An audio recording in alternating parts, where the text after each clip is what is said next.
Welcome back to the Black Fabulous News channel. I want to really thank you for the overwhelming support that you have shown me. I have received overwhelming support, and I appreciate your time. This is a new channel. We're just barely a month old. This is going to be my sixth video. So I really do appreciate the growth that I have received. And it is because of you tuning in. So thank you very much. Now, this is part two of our series on wars and rumors of wars. In our first episode, we explored Daniel's prophecies and the dramatic impact of the dramatic tribes on the Western Roman Empire. These tribes evolved into modern nations like England, France, Spain, Portugal, Germany, Italy, Belgium, and the Netherlands. These nations have played a pivotal roles in shaping not just Western Europe, but the entire world as we know it today. Today, we will dive deeper into their legacy, spanning from their roles in World War I and to the current geopolitical tensions around the globe. We will connect these historical threads to recent developments in global hotspots, including Ukraine, Sudan, and the Middle East, and even the internal dynamics within NATO and the United States. Join me as we unravel these complexities of history and modern politics, exploring the ongoing state of war driven by these so called civilized nations and the urgent threat they pose to global stability. Historical background: the dramatic tribes which involved in the nations of Western Europe have had a profound influence on global history. Their power and dominance were starkly evident during the 20th century in both World War I and World War II. World War I. Now, in World War I, Germany aligned with Austria, Hungary, and the Ottoman empires faced off against the Allies, including the United States, France, Russia, and later the United States. So it was the United Kingdom, France, Russia, and then later the United States.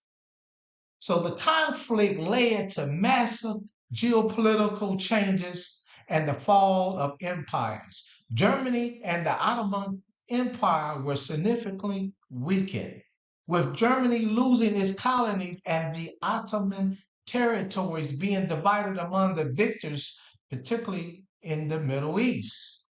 Now here comes World War II. We saw Germany under the Nazi regime becoming a central aggressor allied with Italy and Japan. Germany's defeat led to a significant reconfiguration of the power in Europe and its colonies.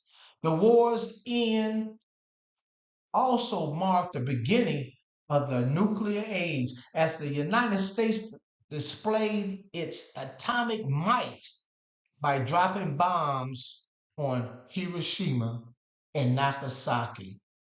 Now, post World War II conflicts, we're going to talk about those. The legacy of these Western powers continued through numerous conflicts, in the later 20th century.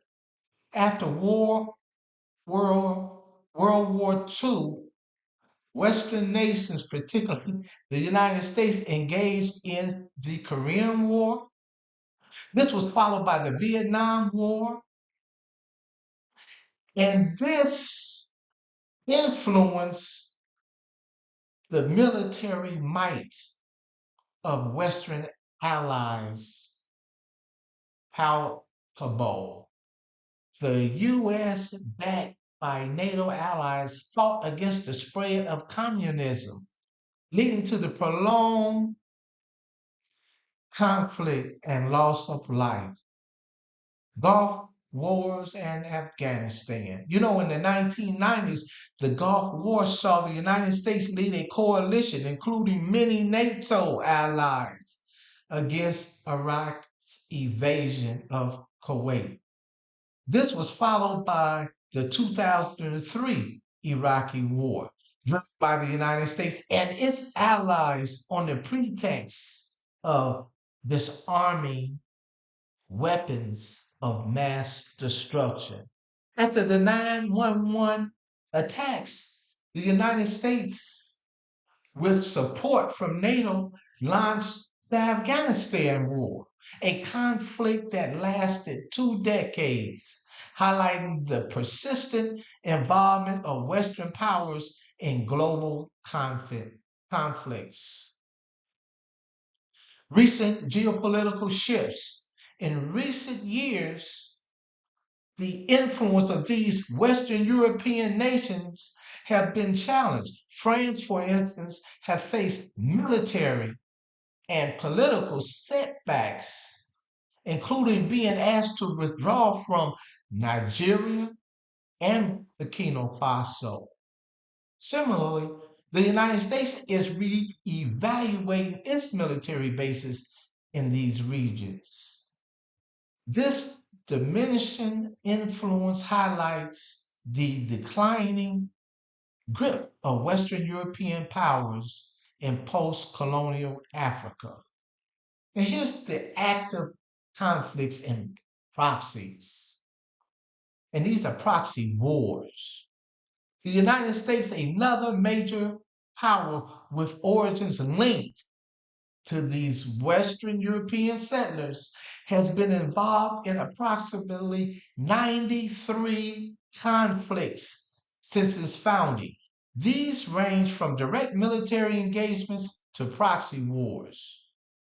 The global landscape is rife with conflict, such as in Sudan, where one faction is receiving weapons from Russia, and the United States is supplying the other side, igniting further chaos. These proxy wars in the Middle East, Ukraine, and other parts of the world demonstrate the ongoing contention for power. Now, in Ukraine, the United States has provided advanced weapons and missiles capable of reaching Russia's territory. Recently, Russian President Vladimir Putin warned that any U.S.-made missile that hits Russia will be considered an act of aggression by the United States. This brinkmanship raises the real specter of broader, potentially catastrophic conflict. France, a key NATO member, has threatened to deploy troops to Ukraine to aid in the fight against Russia, increasing tensions within Europe and the alliance. Now, there's some internal issues even within NATO. So within NATO, there are brewing tensions. Some members, like Poland, are staunchly supportive of aggressive actions against Russia. On the other hand, internal U.S. politics add to the complexity. Former President Donald Trump, a significant figure within the Republican Party and is the candidate for president for the Republican Party, has expressed support for Russia and hesitancy towards aiding Ukraine. If he or another like-minded leader were to return to power, it could dramatically shift U.S. and thus NATO stance on the Ukraine conflict. And what that would do is that will cause divisions within NATO. So what are the modern alliance today? So today, NATO, comprising of many of the Western European nations and others like Poland, Poland is a Slav, they're from Eastern Europe, considered Eastern Europe, represents one side of the global struggle. On the other side, a formidable alliance forms between nations such as China, Russia, Iran, and North Korea, with additional countries also aligning militarily. These alliances present a significant challenges to Western dominance and are pivotal to players in the current global tension. I think it's very important to get a little background on this conflict, this war between Ukraine and Russia. And the reason why it is so important to understand the background is because this is the flashpoint right here. This is the war that can initiate World War III. So let's get a little, I'm going to give you a little concise history of this conflict. I'm going to give you a little background and prelude. We're going to go back to 2010. It was Viktor Yanukovych. He was elected president of Ukraine. His presidency is marked by efforts to strengthen ties with Russia. Now, he was a Democratic elected president of Ukraine in 2010. Now, move forward to 2013, to around 2014, Yanukovych, his decision to suspend talks for the EU, that's European Union, and Ukraine Association Agreement leads to a massive protest known as the Euromaidan movement. Protesters demand closer integration with Europe, and they fought against government corruption. So in February 2014, amid widespread protests, President Yanukovych is ousted from power and flees to Russia. Supporters and many in Russia view this as a coup, accusing the United States and Western countries in meddling in Ukraine's internal politics. And so what Russia did next, he annexed Crimea. So in March 2014, in response to Yanukovych's ouster, Russia annexes Crimea following a disputed referendum. This move is condemned internationally and sanctions are imposed on Russia by you know who, the US and EU. They will sanction you if you don't do what they demand you to do. And so this conflict in Eastern Europe, April of 2014, pro-Russian separatists and thus in uh, the nuns, and I'm butchering that up, and the Lufthansa regions declare independence. It's that area where Ukraine borders Russia, and that whole area declared independence because they was pro-Russia and they speak Russian, and they didn't want to go with the EU and the West. And so this is how all of this boiled over. And so this move was condemned, like I said, internationally, and sanctions was imposed on Russia. And so the conflict in eastern Ukraine, this sparked this ongoing war.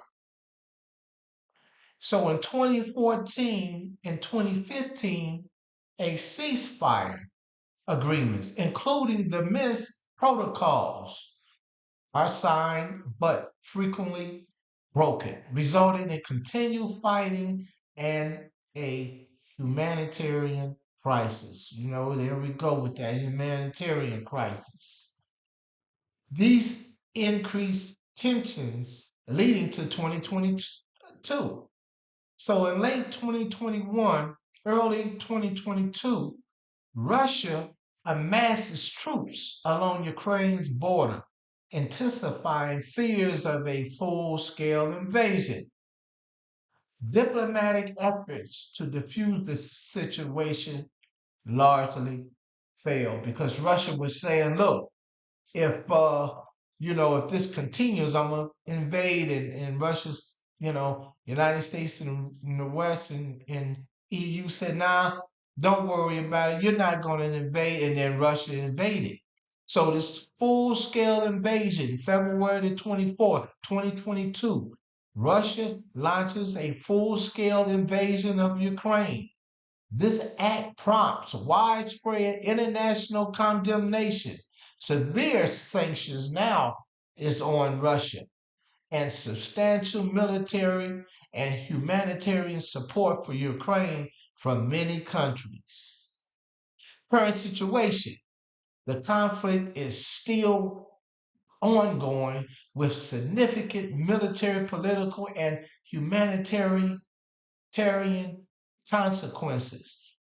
The situation remains highly, highly hot and fluid, with ongoing battles primarily in eastern and southern Ukraine, and ongoing efforts for diplomatic resolution continuing to stall. Paris, United States President Joe Biden will mark the 80th anniversary of the D-Day invasion in France. Last week, he demonstrated steadfast support for European security at a time when some allies fear Donald Trump. He threatens to upend American commitments if he wins another term in the White House. The trip comes as the deadliest fighting on the continent since World War II continues in Ukraine, and allied countries struggle to find ways to turn the tide against Russia, which has recently gained ground on the battlefield. It is also set against deepening cracks between the United States and its allies. Many European allies, they have a problem of how the war in Israel and Hamas the war in Gaza. They don't really like how that is being managed right now. They are having a lot of problems with their population not agreeing with that war and the tactics that Israel is using. So Biden arrived in Paris on Wednesday morning and he was welcomed by French officials and an honor guard.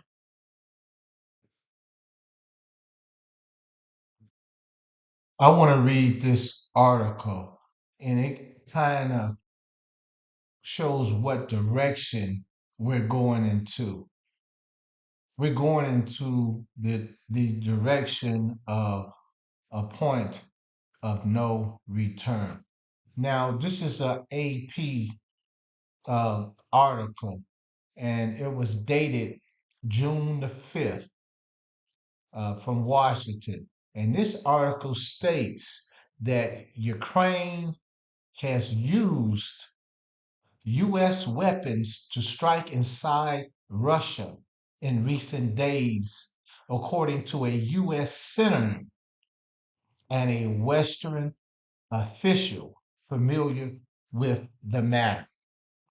The weapons were used under recently approved guidance from President Joe Biden, allowing American arms to be used to hit targets inside Russia for the limited purpose of defending Kharkiv. And so, Ukrainian's second largest city, the official was not authorized to comment publicly on the sensitive matter. So, he wanted to keep his name anonymous. But we know it was Republican Senator Mike Rounds of South Dakota, a member of the Senate Armed Service Committee, confirmed the strikes with U.S. weapons, but did not say how he was briefed. Biden's directive allows for U.S. supplied weapons to strike Russia. Russian forces are attacking or preparing to attack. So what that guidance is that from Biden, he has the okay if Russia is inside Russia and they are attacking Kharkiv, then they are allowed to strike back inside of Russia. And this is a dangerous step forward, very dangerous. And so these long range missiles that the United States have given Ukraine now has the ability to strike offensively inside Russian territory. So this is what the U.S. officials said. Ukrainian officials have stepped up calls on the U.S. to allow the Kiev's forces to defend themselves against attacks originating from Russia's territory. Kharkiv sits just 12 miles or 20 meters away from the Russian border and has come under intensified Russian attack. So we are talking about wars and rumor of wars. And right now, this is a little conflict, but this is how wars start. And so I'm going to read this AP article dated June the 7th, 2024. This was in Manila, Philippines, AP Press. And so Sweden's defense minister, the defense chief, has expressed alarm over Beijing's repeated dangerous maneuvers against Philippine vessels in the South China Sea, saying such actions threaten global security, undermine stability, and underscore the need to invest for our security and freedom. So Defense Minister Johnson spoke Thursday night in a diplomatic reception in Manila for Sweden's National Day after meeting with his Philippine counterpart, Gilberto Teodoro Jr., on expanding defense relations. Sweden is one of the possible sources of supersonic fighter jets that the Philippines plan to acquire as its military shifts from decades of fighting communist and Muslim insurgencies to territorial defense. Let me express my deep concern on the repeated dangerous maneuvers against Philippines vessels, he said. He said that had this have been taking place in the West Philippine Sea and the South China Sea, Johnson said. So these things have been happening in Philippines waterways. It's contested. He did not mention China in his speech, but drew applause from a crowd that included top Philippine military and security officials and Western and Asian diplomats. Now, let's get an understanding. The incursions that have been happening in China and the interactions that the Philippine Coast Guard has had with the Chinese Coast Guard. They have had rammings. Well, China has rammed Filipino Coast Guard's boats. They have been using cannons on each other, those big spray cannons.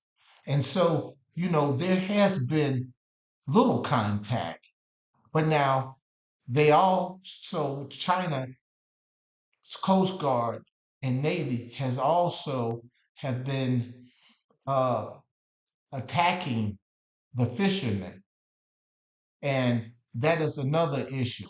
But I want to remind, or let's at least think of the possibility that the United States, China has not rammed or water sprayed a United States vessel. Now, if this happens, what would be the ramifications of this?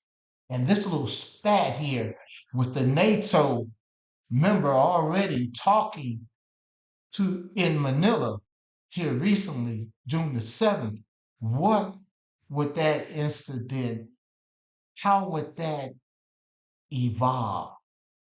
What would happen?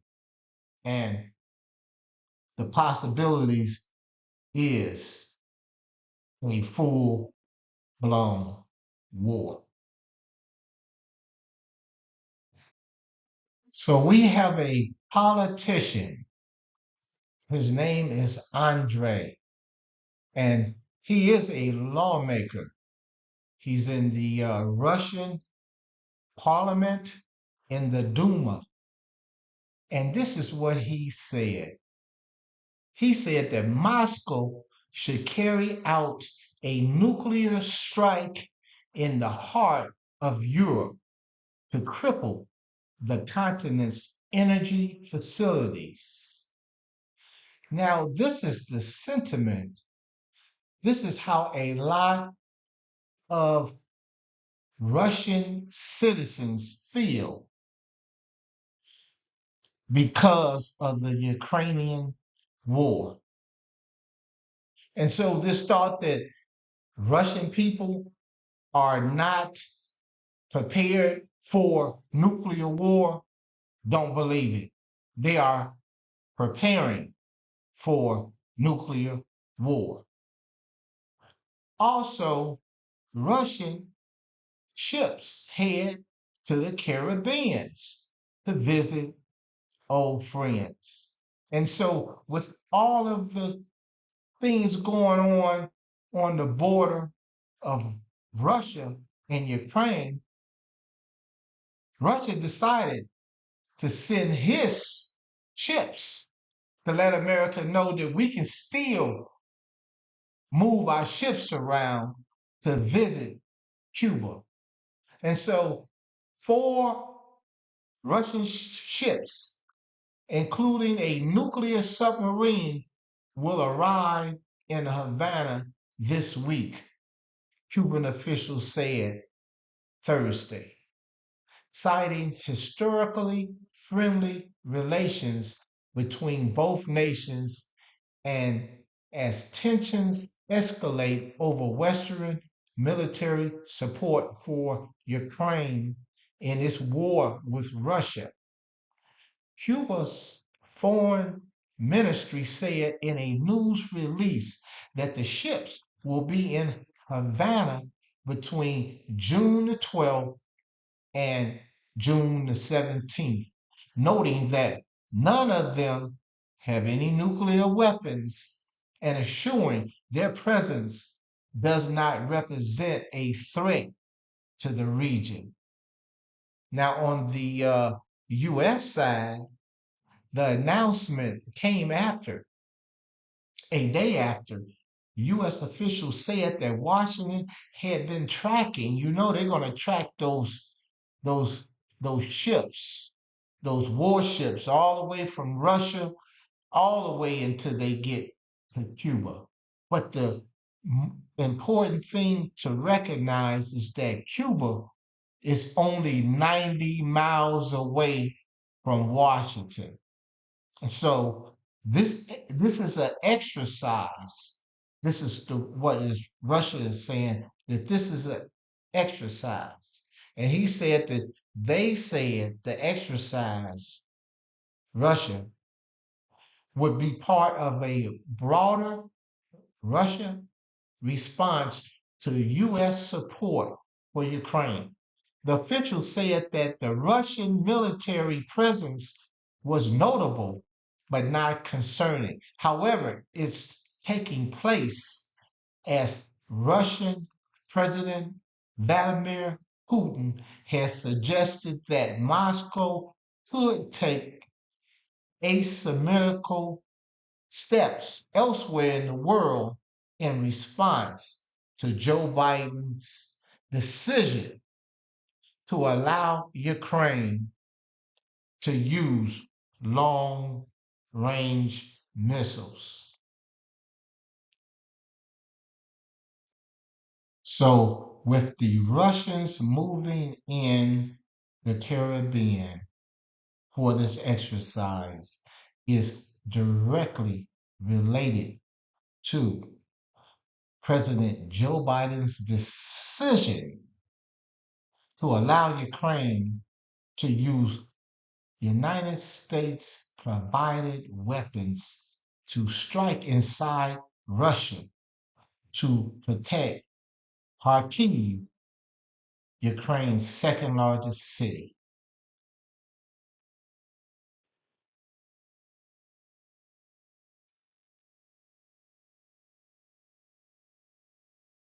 World War I alliances were formed.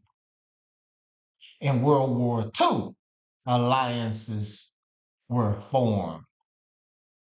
And as we move closer to World War III, alliances are being formed. So let's talk about the modern alliances. Today, NATO comprising many other these dramatic Western Europeans.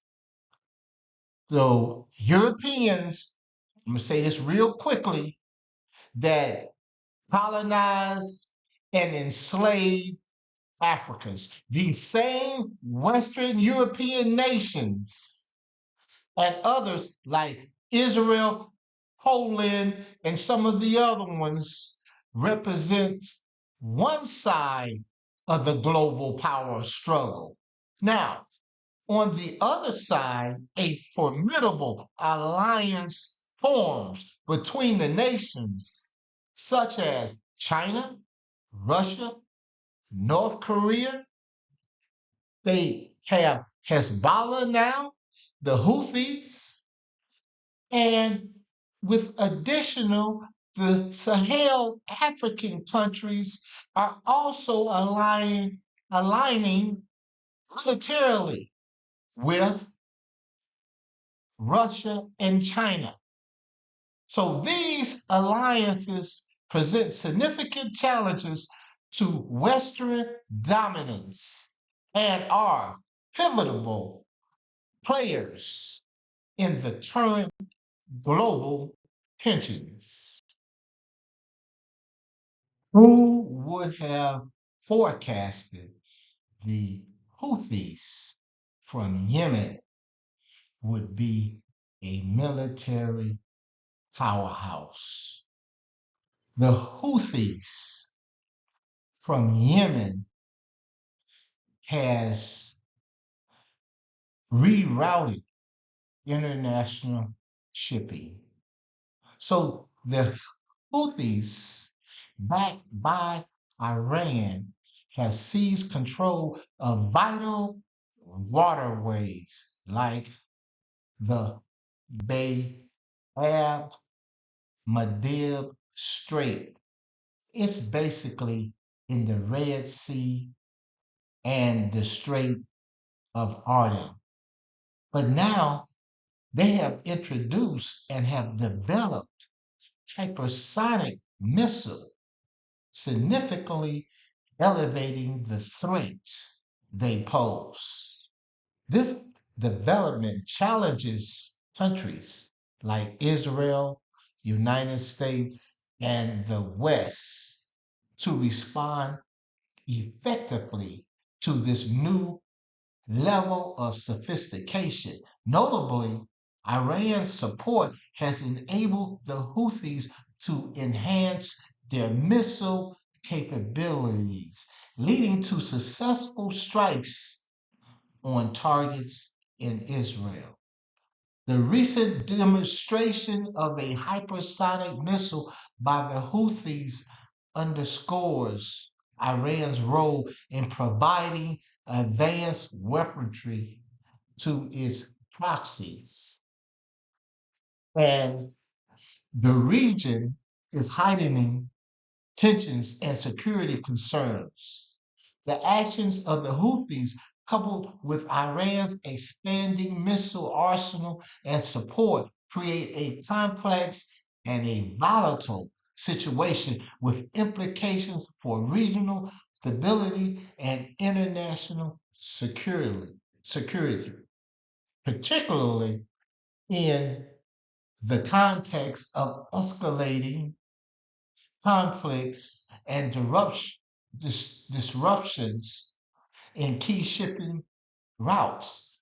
The Houthis' aggressive action against shipping containers and vessels marked with Israel flags are driven by strong and anti-Israel stance and support the Palestinian cause fully by threatening to destroy and confiscate any ships or containers associated with Israel. Their aim is to showcase their resistance against countries aligned with Israel, including the United States and Britain. This targeted approach is a deliberate attempt to challenge and disrupt trade routes in the region and highlighting the Houthis' determination to assert their agenda and confront perceived adversaries. These actions not only reflect the ongoing tensions in the region, but also add a layer of complexity to the existing geopolitical landscape, raising concerns about the safety of international shipping and escalating conflicts with countries supporting Israel. That's a big problem for the West.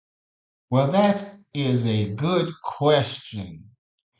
Why are African nations turning to Russia? Let's see what the Department of Defense have to say about that. In March, they wrote in a report, Moscow has been sponsoring 80 documented campaigns targeting more than 22 countries, it said. Here's a look at how Russia is expanding its influence in Africa. Russia has taken advantage of political unrest and discontent in coup-hit nations, capitalizing on popular frustration and anger with former colonial powers. Now, you have to think about that. Former colonial powers. So, you know who the colonial powers, what they done. Okay. They don't want, see, the West, they don't want to tell people what the crimes that they actually done. They just highlight over that and just say, oh yeah, Russia wants to go to the African nations. They know why though. Here's a look at how Russia is expanding its influence in Africa. Russia has taken advantage of political unrest and discontent again in the coup-hit nations, capitalizing on popular frustration and anger with former colonial powers like France and Britain and the United States and Spain and Italy. Russia offers security assistance without interfering in politics, making it an appealing partner in places like Mali, Niger, and Burkina Faso, all ruled by military juntas now that seized power in recent years. In return, Moscow seeks access, though, to minerals. They're not doing it for free, and other contracts. And those contracts probably were giving to the West. Now those contracts are going over to Russia, and that is a big problem for the West. So violence is linked to extremists allied with Al-Qaeda and these Islamic State group, which has been rising in the Sahel. For years, though, despite efforts by France and the United States and Britain and the other Western allies to help fight these jihadist groups, there in 2013, France launched near a decade in their operation, and they was trying to help Mali to fight these militants. But it expanded to Niger, Burkina Faso, and Chad with their help. So the operation ended 9 years later, but the conflict did not, contributing to anger with the West. The U.S. has further lost its footing, with key allies forcing issues, including democracy or human rights. They're going to always use that many African states see as hypocrisy, giving Washington close ties to some autocratic leaders elsewhere, like in the Middle East, so-called Middle East. Those Arab countries, they don't complain about the kings and the dictators and how they are treating their people. Current price and manipulation. In Palestine, 1,000,000 lives hang in the balance, with Israel wielding its control over the United States to obstruct vital humanitarian aid reaching those on the brink of despair. But simultaneously, the overlooked conflict that nobody talks about is Sudan. Sudan is overlooked. It is not on the Western television stations at night for the Western people and the world to see. And it is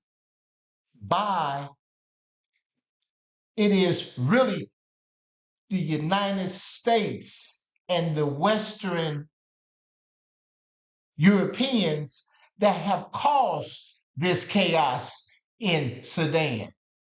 So Sudan continues to claim lives. I mean, it's more and more deaths.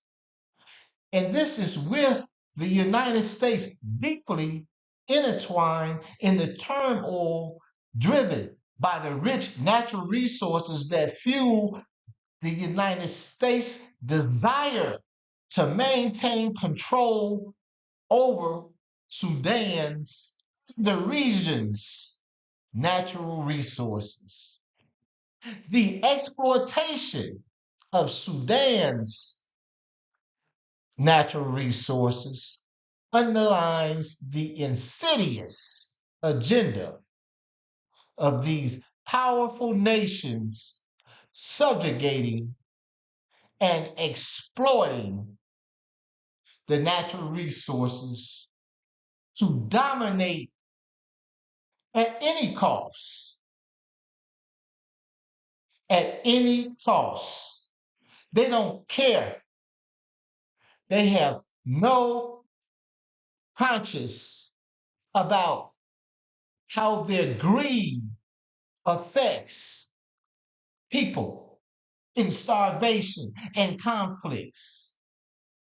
Sudan's modern day conflicts and humanitarian crises are deeply connected to a complex history of exploitation by colonial powers, mismanagement by their own people, post-independence, and ongoing external interference, though, by the United States, Western powers. Now you have the Arabs in there.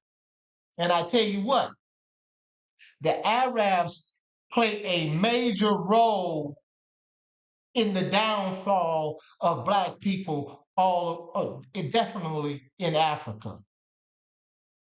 Arabs played a role in the sub-Saharan slave trade that nobody talks about. Yes, they have helped destabilize Sudan. China's also there, and now Russia. See, these entities have been driven by Sudan's rich natural resources, including oil, and they have so much gold, so much reserves in gold. And this often exasperates internal conflicts and instability to pursue economic and strategic benefits. Understanding these multifaceted is very crucial in the suffering and the understanding of the condition of the Sudanese people. There is a question: who really runs and controls the United States? Listen, Netanyahu is expected to address a joint meeting with the U.S. Congress on the 24th of July. Let that sink in a minute or a few seconds. Biden had a disagreement with the tactics the Israeli army is using on the Palestinians on the West Bank and in Gaza. He disagreed with the strategy that they're using. And so what does Netanyahu do? He calls up the lobby group and say, listen, I want to have a meeting with the U.S. Congress because I disagree with this president.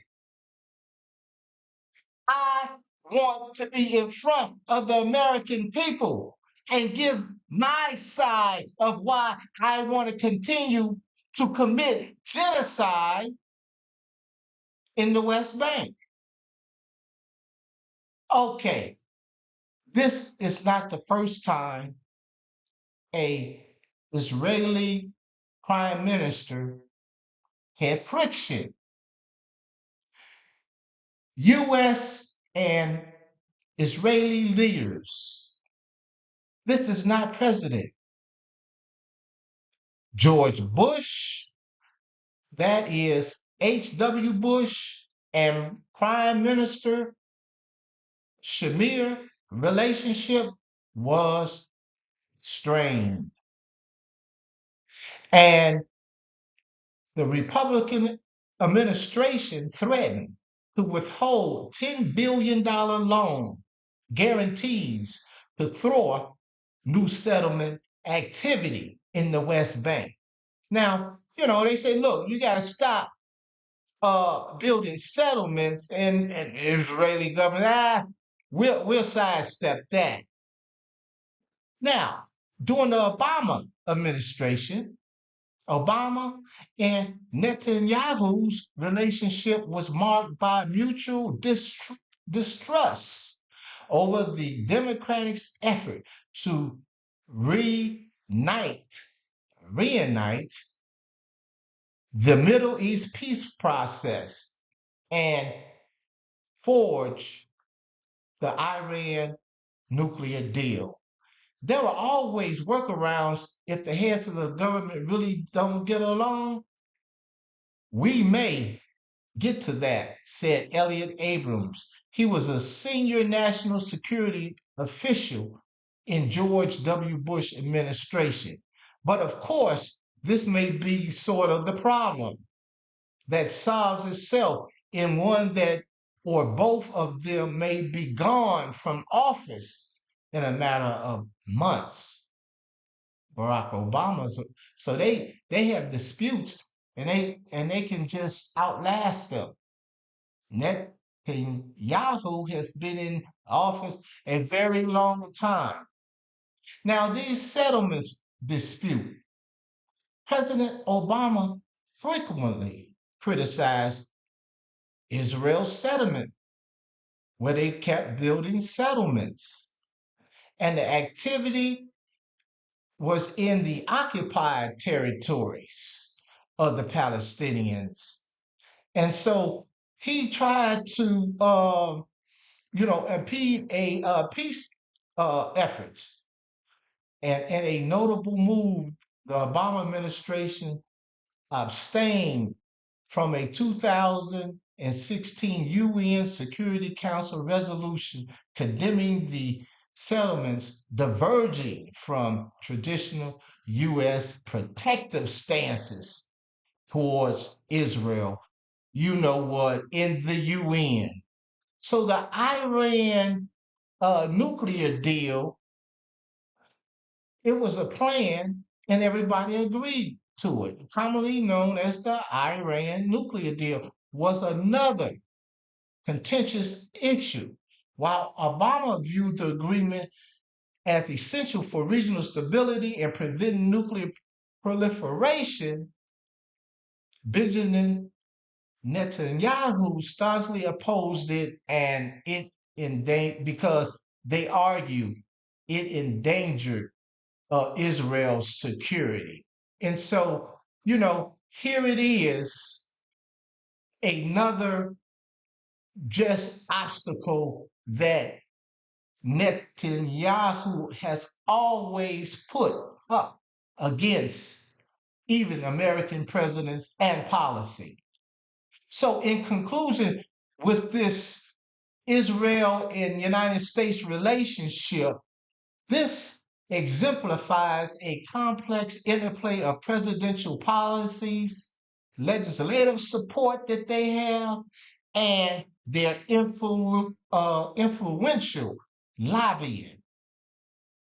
The ability of an Israeli prime minister to directly engage with Congress, sway and underscore a unique influence by illustrating how Israel's interests, often upheld, sometimes even against the dynamic relationship of a president.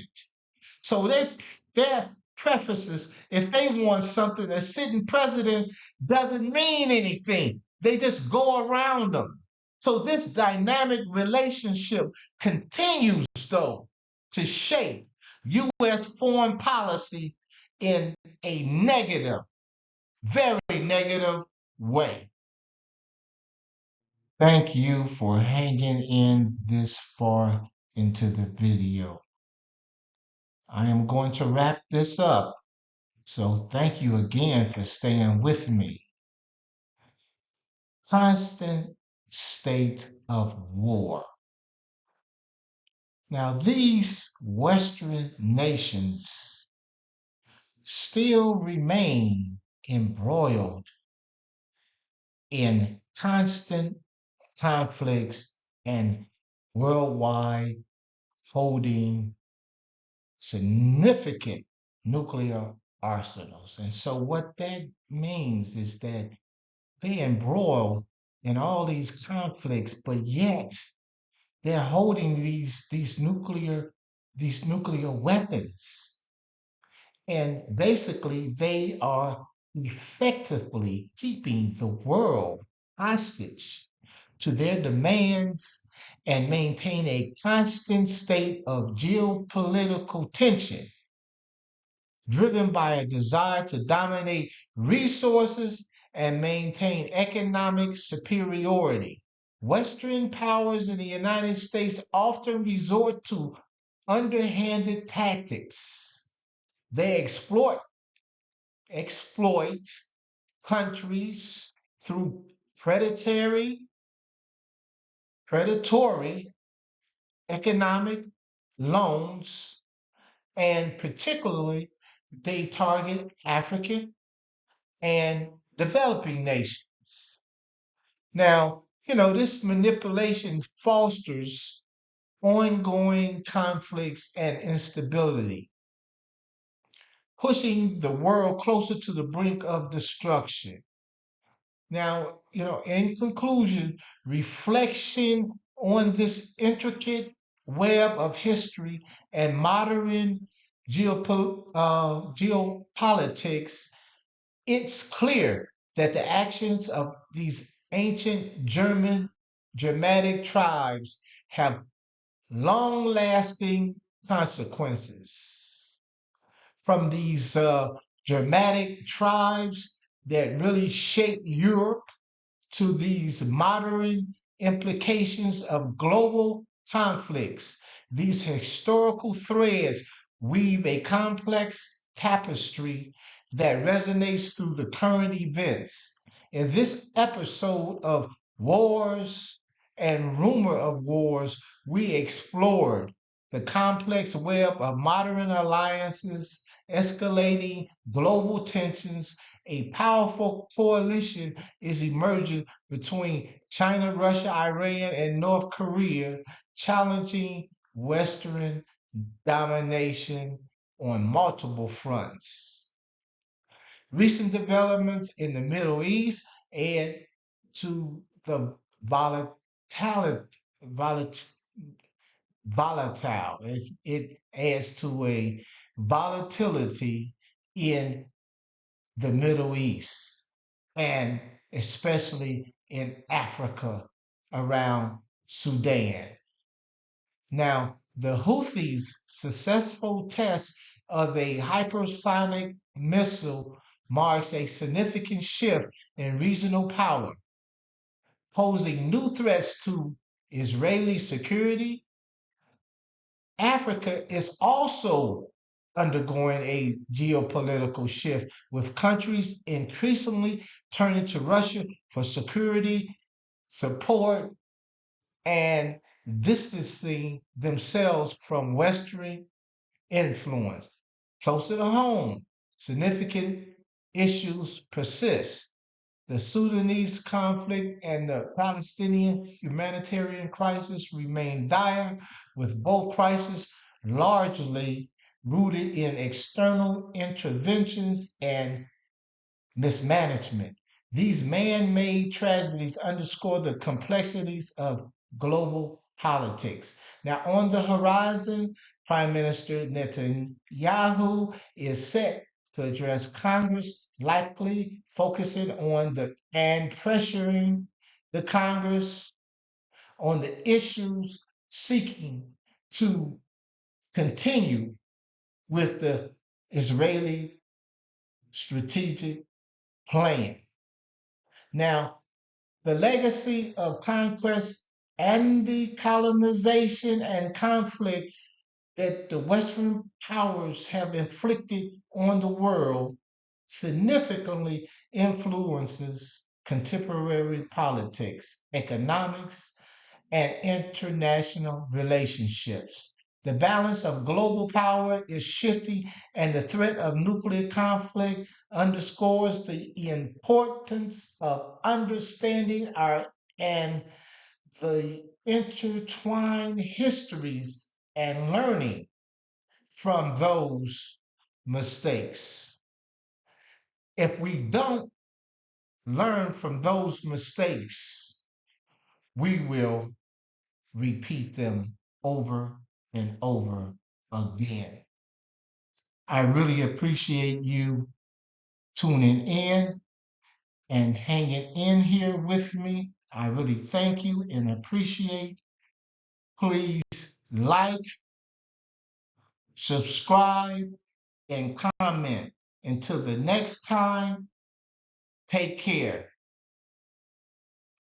and thank you for your time.